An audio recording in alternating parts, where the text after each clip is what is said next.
김 기자님. 예. 이게 근데 이분들이 그 사표를 내면서 예. 퇴임사죠. 퇴임사 보면 또 가고 아니에요.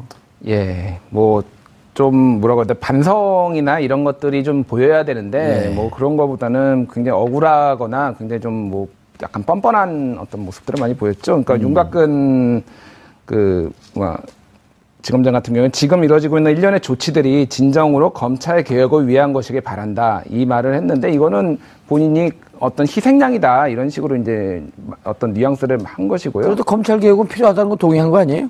그러니까 이게 근데 자신을 쳐내는 거는 검찰 개혁이 아니다라는 말이죠. 그러니까 검찰 개혁은 필요할 수는 있으나 자기가 나가는 거가 검찰 개혁이겠느냐, 이거는 아니다라는 식의 이제 뉘앙스를 비친 거고요. 뭐 더 이상 조직에 쓸모가 없다면 뭐 가야지 별 수 있겠느냐, 뭐 이런 식으로 약간 체념 비슷한 말이지만 사실은 이거는 억울하게 밀려난다라는 그런 그 뉘앙스를 강하게 이제 풍겼고요. 정점식도 또 무슨 70년 검찰 공안부는 국가에 졸릴까 안 졸리면 범죄와 싸웠다. 예. 허허. 예. 공안 검사다 보니까 아무래도 그런 뭐 송도율 교수 사건이나 통합진보당 해산 사건이 가장 기억에 남는다라는 말도 했고요. 어쨌든 본인이 한 것들은 다 정당하고 국가 안보를 위해서 한 것이다라고 이제 변론을 한 것이죠. 그런데요, 이분들은 지금 어떻게 생각하고 있겠습니까? 이거 사실은요, 기회라고 생각할 겁니다. 그러니까 자유한국당으로 해서 출마할 기회, 또 정권이 혹시 나중에라도 보수 정권으로 바뀌면 법무부 장관이라든지 검찰총장이라든지 그런 걸 할 수 있는 기회라고 생각을 될 것 같은데. 그런 생각을 하는 겁니다. 그러니까 제가 보기에는 우병우 라인의 그 검사들의 약간 일반적인 특징이라고 한다면, 검사들 중에서도 상당히 좀 정치색이 강한 검사들이 아니었나라고 저는 추정을 해요. 그러니까 뭐 움직이는 행보를 봐도 그렇고 그렇다는 거죠. 그리고 뭐 이념적인 지향성도 굉장히 좀 비교적 뚜렷한 것 같고. 자, 그렇다 그러면 어차피 상황이 이렇게 된 바에는 내가 그냥 죽진 않는다. 그리고 나는 다시 부활을 노리겠다. 라고 생각을 충분히 할 만한 사람들이다. 그래서 아마 몇 년 뒤에 2020년 총선 때나 또 이제 그 다음 대선 때 되면 뭐 그 보수 후보자 누군가의 주변에서 이분들을 발견할 수 있지 않을까, 이렇게 생각을 합니다. 아, 그 아주 척박한 지적이신데요. 이런 점을 짚어주시니까 이종훈 선생님이 빛이 나시는 거죠. 그러니까요. 이걸 다 확인해 주시잖아요. 그러니까 그전에도 참여정부 때도 사실은 검찰개혁 차원에서 강금실 장관이 부임하셔가지고 인사를 통해서 당시에 구공안이라고 했던 사람들, 그다음에 그 특별수사 라인에서 권력의 결탁에서 문제를 일으켰던 사람들을 인사로 조치한 적이 있었습니다. 그때도 이제 뭐 반발하면서, 그때는 지금보다 훨씬 더 노골적으로 반발을 했죠. 그러면서 사표를 내고 한다는 분들이 있었는데, 그분들이 다 주로 이제 TK 지역, 그다음에 뭐 서울의 그 당시 한나라당한테 유리한 지역 이런 데 가가지고 대거 당선이 됐었거든요. 강남 3구. 그러니까 이번에 이제 이런 인사 조치를 당한 사람들도 머릿속에 그런 모습을 그리면서 재기를 도모하겠죠. 그리고 현재의, 그러니까 과거의 정치 지형에 의하면 내가 당선될 가능성이 높다라고 생각할지도 모르겠는데, 저는 이번에 그 퇴임의 변이나 이런 걸 보면서 제일 기가 막혔던 게 이제 그 정점식 검사장의 얘기였습니다. 아예 딱 공안 검사들에게 이렇게 하면서 딱 얘기를 한 게 별도로 있었거든요. 그러니까 그게 검찰 내부에서 공안 검사들이 가지고 있는 위치나 역할이라고 하는 것이 검찰 내부에서도 얼마나 폐습으로 쌓여 있는가를 오히려 입증해주고 나갔다. 저는 그 참 큰 실수를 했다고 봅니다. 근데 제가 조금만 더 보태면요. 그러니까 이 공안검사 출신들의 로망이 누구겠어요? 김기춘 전 실장 같은 인물이라고요. 그렇죠. 공안검사로 황교안 총리도 마찬가지고. 자, 그렇게 해서 공안검사로 이름 날리고 보수 진영에서 지명도를 획득하고, 자, 그래서 잘하면 청와대 비서실장까지 가고, 뭐 사실은 김기춘 전 실장 같은 경우에는 국무총리까지 하고, 그렇죠, 의원도 굉장히 오래 했었고 정치를 오래 한 거 아닙니까? 그러니까 당연히 박근혜 지난 정부 하에서 김기춘 전 실장 하에서 그 공직 생활을 더군다나 했단 말이에요, 이분들은. 그렇기 때문에 아마 자기는 롤 모델이 김기춘이다, 나는 저렇게만 가면 된다라는 생각을 기본적으로 가지고 있을 겁니다. 그런데 최 변호사님, 정말 궁금한 게 예를 들었고 만약 세월호 수사 외압 수사를 한다고 한다면, 그리고 혹시 외압이 맞다. 우병우, 그 다음에 황교안 중심으로 해갖고, 한겨레신문에 나왔듯이, 외압을 한 게 맞다라고 하게 되면 어쨌든 직권남용 아니에요. 그런데 직권남용에 우병우가 김진모한테 연락했고 김진모가 변찬호에게 연락했다는 거 아닙니까? 예. 그럼 김진모도 이 범죄의 한 축을 담당하고 있잖아요. 예. 그거 출마하기 전에 감옥 먼저 가야 되는 거 아니에요? 아니 뭐 그것만 담당했나요? 그렇게 따지면 그 전에 뭐 저 민간인 사찰 사건 증거인멸 할 때도 그것도 재수사해야죠. 예. 그러니까 그런 것들이 다 밝혀지게 되면 예. 그 앞으로의 어떤 정치적인 장래도 여의치 않다라고 보는 게 상식적인데 이분들의 경험에 의하면 과거 검찰이 가지고 있는 조직 문화나 조직적인 단결력이나 또 그 막강한 권한을 생각하면 검찰 선배들한테 그렇게 날카로운 수사를 하지 않았다. 결국 또 대충 정치 상황 봐가지고 덮을 것이다라는 기대가 있을지도 모르겠습니다. 그런데 정말 그렇게 생각한다면 잘못된 것이고 그런 점들을 또 시민들이 다 알고 있기 때문에 지금은 쉽지 않겠죠. 이 네 분을 한번 우리가 그 꼼꼼히 좀 따져봐야 될 것 같아요. 예를 들어서 범죄 혐의까지 해서 법의 처벌을 받을 수 있는 윤곽근 가능할까요? 안 가능할까요? 그 우병우 사건 수사와 관련해서 직무유기를 한 부분이 밝혀지면 이 부분에 대해서도 책임을 져야 될 뿐이죠. 그러니까 당시에 압수수색을 하지 않지 않았습니까? 그렇죠. 네. 그리고 압수수색을 했더라도 우병우 씨한테 불리한 얘기 한 사람 것만 다 뺏어오고 정작 우병우 씨한테 유리한 얘기 한 사람들 것만 가져오고 불리하게 한 사람 건 다 놔두고 우병우 씨 거는 뭐 전혀 건드리지도 않았고 뭐 그런 일들을 했기 때문에 뭐 그리고 또 윤곽근 검사장 같은 경우에는 고검장급이에요. 대구 그렇죠. 예. 그런데 그 절친이라고 알려져 있는 김진모 검사장도 고검장이 아니라 지검장이었단 말이에요.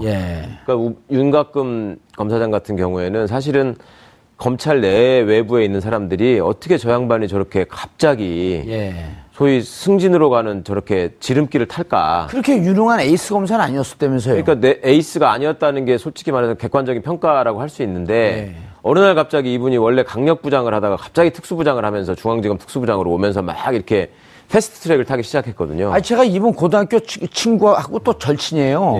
물어봤더니 사먹고 싶어 했던 것도 기적이었대. 그 정도는. 아니, 제가 왜 이렇게 얘기하냐면 좀 명예훼손은 절 걸었으면 좋겠어. 싸우게. 그러시면 안 되죠. 아니, 근데 사먹고 싶어 했던 것도 기적으로 느꼈다. 이건 느낌이니까 관계 없는 거 아닌가? 그 양반 의견이니까. 그렇지. 그렇지만 하여튼, 그러니까 윤곽근 검사장의 경우에는 우병우 씨를 지켜줘야 되겠다고 본인이 마음을 먹었다면 훨씬 더 그런 마음을 먹을 만한 객관적인 정황들이 많이 있는 거죠. 그러니까 에이스 라인을 거친 사람은 아니었던 거죠. 네네. 그러나 느닷없이 에이스 트랙에 올라탄 거야. 네. 어느 날 그렇게 트랙에 올라타니까. 그러니까 그 부분에 대해서 의구심을 가지고 있는 사람들이 많이 있었고 그 과정에서 어떤 단서나 혐의가 발견된다면 처벌을 감수하셔야 될 분인 것 같고 저기 뭐 정점식. 예, 정점식 검사장의 경우에는 이제 선거법 기소와 관련한 총선 이후에 기소와 관련해서 이제 어떻게 보면 재량을 남용한 거죠. 재량권을 남용한 거라서 그걸 형사처벌까지 하기에는 조금 미흡한 점이 있고. 항상 그렇게 됐다는 거죠. 그다음에 전현준 이분도 특별하게 뭐 법을 위반한 이런 거는 찾아볼 수가 없는 거 아니에요. 법 위반으로 뭐 범죄까지 갈 거라고 볼 수 있는 그런 분들은 아닌데. 냉정하게 말씀드려서 검찰 내부에서 지금 이번 4명 중에 반드시 나갔어야 될 1등, 2등이 누구냐. 네 분도 서열이 있을 수 있잖아요. 김진모, 전현준. 아니, 그러면 정점식, 전현준을 1등으로, 2등으로 꼽는 사람들이 많습니다. 정점식, 전현준? 이번 국정농단 사건에서 좀 피해 있었는데. 그래, 있었지만 그전부터 쭉 해왔던 모습들이 후배들 보기에 실망스러운 모습들을 많이 보였다라는 평가를 받는 분들이라서 본인들 입장에서는 여러 가지로 항변하실 말씀들이 많이 있겠지만 그런 좀 어려움들이 있죠. 그런데 이미 증거가 너무 없어요.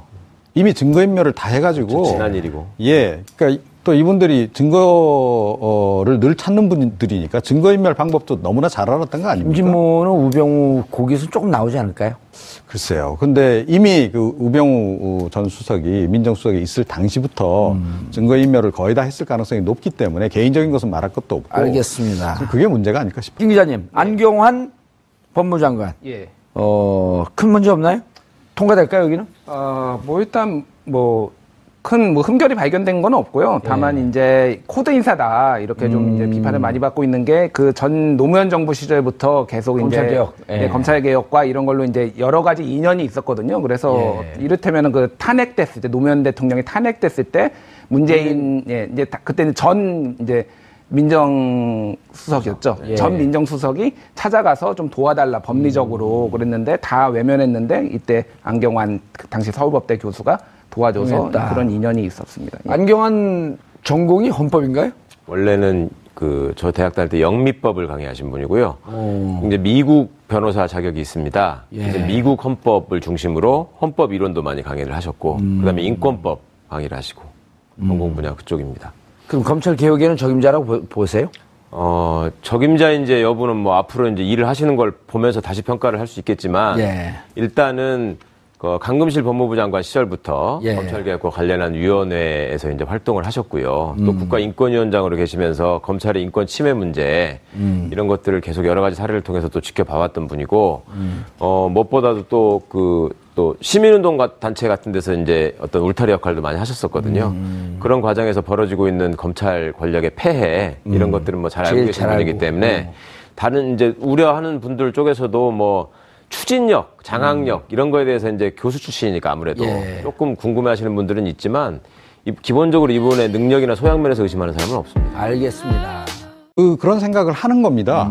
그러니까 제가 보기에는 우병우 라인의 그 검사들의 약간 일반적인 특징이라고 한다면 검사들 중에서도 상당히 좀 정치색이 강한 검사들이 아니었나라고 저는 추정을 해요. 그러니까 뭐 움직이는 행보를 봐도 그렇고 그렇다는 거죠. 그리고 뭐 이념적인 지향성도 굉장히 좀 비교적 뚜렷한 것 같고. 자, 그렇다 그러면 어차피 상황이 이렇게 된 바에는 내가 그냥 죽진 않는다. 그리고 나는 다시 부활을 노리겠다. 라고 생각을 충분히 할 만한 사람들이다. 예. 그래서 아마 몇 년 뒤에 2020년 총선 때나 또 이제 그 다음 대선 때 되면 그 보수 후보자 누군가의 주변에서 이분들을 발견할 수 있지 않을까 이렇게 생각을 합니다. 아, 그 아주 적합한 지적이신데요. 이런 점을 짚어주시니까 이종훈 선생님이 빛이 나시는 거죠. 그러니까요. 이걸 빛나요. 확인해 주시잖아요. 뭐 가야지 별 수 있겠느냐 뭐 이런 식으로 약간 체념 비슷한 말이지만 사실은 이거는 억울하게 밀려난다라는 그런 뉘앙스를 강하게 이제 풍겼고요. 정점식도 또 무슨 70년 검찰 공안부는 국가에 졸릴까 안 졸리면 범죄와 싸웠다. 예. 허허. 예. 공안 검사다 보니까 아무래도 그런 뭐 송도율 교수 사건이나 통합진보당 해산 사건이 가장 기억에 남는다라는 말도 했고요. 어쨌든 본인이 한 것들은 다 정당하고 국가 안보를 위해서 한 것이다라고 이제 변론을 한 것이죠. 그런데요, 이분들은 지금 어떻게 생각하고 있겠습니까? 이거 사실은요, 기회라고 생각할 겁니다. 그러니까 자유한국당으로 해서 출마할 기회, 또 정권이 혹시 나중에라도 보수 정권으로 바뀌면 법무부 장관이라든지 검찰총장이라든지 그런 걸 할 수 있는 기회라고 생각을 될것 같은데. 그 김 기자님, 예. 이게 근데 이분들이 그 사표를 내면서 퇴임사죠. 퇴임사 보면 또 가고 아니에요. 예, 뭐 좀 뭐라고 해야 돼, 반성이나 이런 것들이 좀 보여야 되는데 뭐 그런 거보다는 굉장히 억울하거나 굉장히 좀 뭐 약간 뻔뻔한 어떤 모습들을 많이 보였죠. 그러니까 윤곽근 지검장 같은 경우는 지금 이루어지고 있는 일련의 조치들이 진정으로 검찰 개혁을 위한 것이길 바란다 이 말을 했는데 이거는 본인이 어떤 희생양이다 이런 식으로 이제 어떤 뉘앙스를 한 것이고요. 그래도 검찰 개혁은 필요하다는 거 동의한 거 아니에요? 그러니까 이게 근데 자신을 쳐내는 거는 검찰 개혁이 아니다라는 말이죠. 그러니까 검찰 개혁은 필요할 수는 있으나 자기가 나가는 거가 검찰 개혁이겠느냐 이거는 아니다라는 식의 이제 뉘앙스를 비친 거고요. 뭐 더 이상 조직에 쓸모가 없다면. 그러니까 그 전에도 참여정부 때도 사실은 검찰개혁 차원에서 강금실 장관이 부임하셔가지고 인사를 통해서 당시에 구공안이라고 했던 사람들, 그 다음에 그 특별수사 라인에서 권력의 결탁에서 문제를 일으켰던 사람들을 인사로 조치한 적이 있었습니다. 그때도 이제 뭐 반발하면서 그때는 지금보다 훨씬 더 노골적으로 반발을 했죠. 그러면서 사표를 내고 하는 분들이 있었는데 그분들이 다 주로 이제 TK 지역, 그 다음에 뭐 서울의 그 당시 한나라당한테 유리한 지역 이런 데 가가지고 대거 당선이 됐었거든요. 강남 3구. 그러니까 이번에 이제 이런 인사 조치를 당한 사람들도 머릿속에 그런 모습을 그리면서 재기를 도모하겠죠. 그리고 현재의, 그러니까 과거의 정치 지형에 의하면 내가 당선될 가능성이 높다라고 생각할지도 모르겠는데 저는 이번에 그 퇴임의 변이나 이런 걸 보면서 제일 기가 막혔던 게 이제 그 정점식 검사장의 얘기였습니다. 아예 딱 공안 검사들에게 이렇게 하면서 딱 얘기를 한 게 별도로 있었거든요. 그러니까 그게